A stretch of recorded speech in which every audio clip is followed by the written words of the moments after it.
Another rendition of the Hudson River Derby has come and gone. New York Red Bulls and NYCFC battled it out today, Sunday afternoon in Harrison, New Jersey at Red Bull Arena. Myself, Nick Guzman, alongside James Burley, we just got finished watching the match. Final score, New York City FC 1, New York Red Bulls 0. James, it was a packed house here at Red Bull Arena. Probably the most full the arena's been in a very long time, at least for a Red Bulls match. But the performance from New York wasn't quite up to par. No, and the club will have left their many fans who came out today a bit disappointed with the result.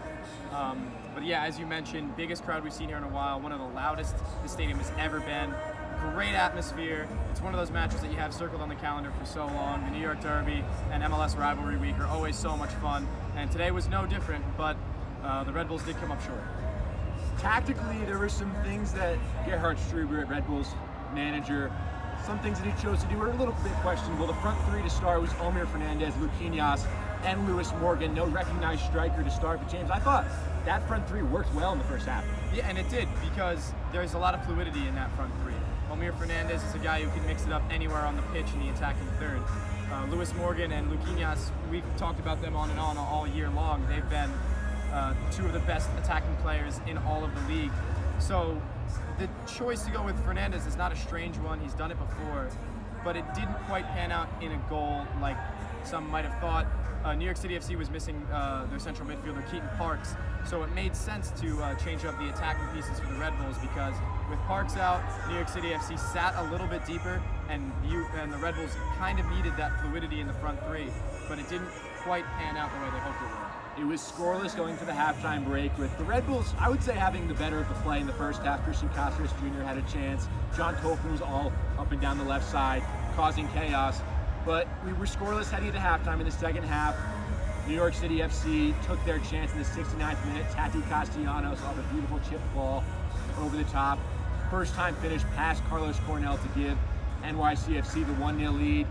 And this is when the game for the Red Bulls, they went behind, but even in just the general flow of the game, started to kind of lose it a little bit. Tom Barlow came on the field, and it just seemed like the attacking fluidity from the Red Bulls went out the window a little bit after that NYCFC goal. And I don't think it was just the attacking. I think everything was flat in the better part of that second half after Barlow came on. They had the recognized striker that they missed in the first half, but they lost their press.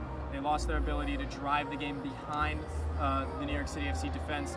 And it was Tati Castellanos, the star man for the Smurfs in blue, who gets the goal, the one-touch volley off the outside of the right boot after a lovely ball from Santi Rodriguez, who I thought was New York City FC's man of the match.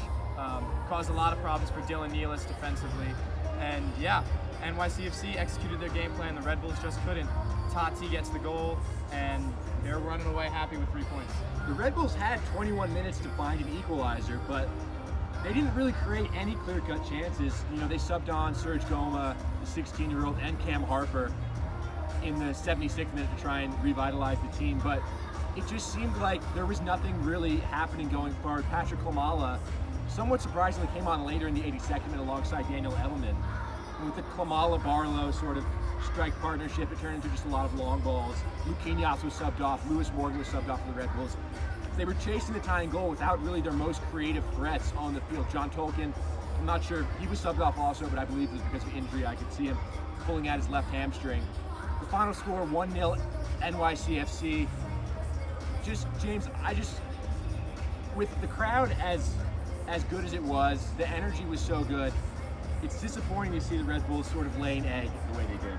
Yeah, but I think we have to give NYCFC some credit. Nick Cushing, the interim manager for the club after Ronnie Dyla left, has been getting a lot of slack for the way the transition went. They lost their first few matches with him at the helm, and I thought today for every poor decision Struber made, Cushing made a good decision. He waited with his substitutes because he knew the Red Bulls were falling out of their press due to fatigue and injury, and because they were getting lost in the game. And by the time those subs came on, Thiago Andrade, Justin Hack, Maxime Chenot, the fresh legs for New York City were just too much for the Red Bulls to get ahead of.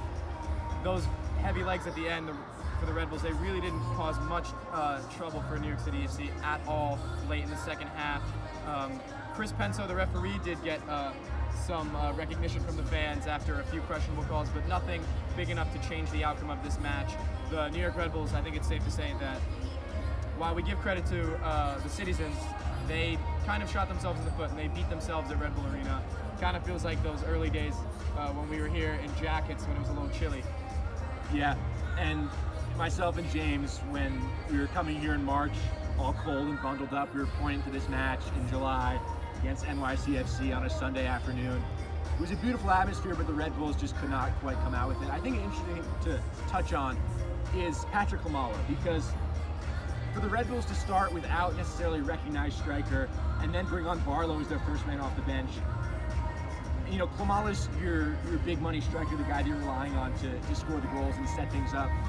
So it says something that Klimala was not brought in until the 82nd minute, and he wasn't the first choice to try and change the game. And it's no mystery that the club is out. There are rumors they're looking for a new striker since Ashley Fletcher returned to Watford. His loan expired. He was here to push Patrick Klimala. That didn't really work out. They want to bring in another piece. I think it says a lot about how the club feels about Patrick Klimala's impact on the team if Barlow's the first one off the bench and Omir gets the start. I still think the team is better when Patrick Klimala's on the field, but there has to be said that he doesn't score enough goals for this team. And when he came on, he didn't see a lot of the ball. I know he only had 15 or so minutes to work with, but it just didn't look like it clicked right away at all for him specifically, and for anybody in the Red Bulls in the second half, really. So NYCFC get their revenge for the Open Cup quarterfinal loss back in June. Final score 1-0 NYCFC with a goal from Tati Castellanos. The Red Bulls are home next July 30th against FC Barcelona in a friendly. Not sure what Red Bulls players will be playing in that one, most likely reserve side, similar to what we saw against Chelsea all those years ago. Tyler Adams scored that famous header. Sean Davis with two. Sean Davis with two. Some young guns from the Red Bulls will get to show off against some of Europe's best. But for now, Nick Guzman, James Burley signing off for WFUV Sports. Thank you so much for tuning in.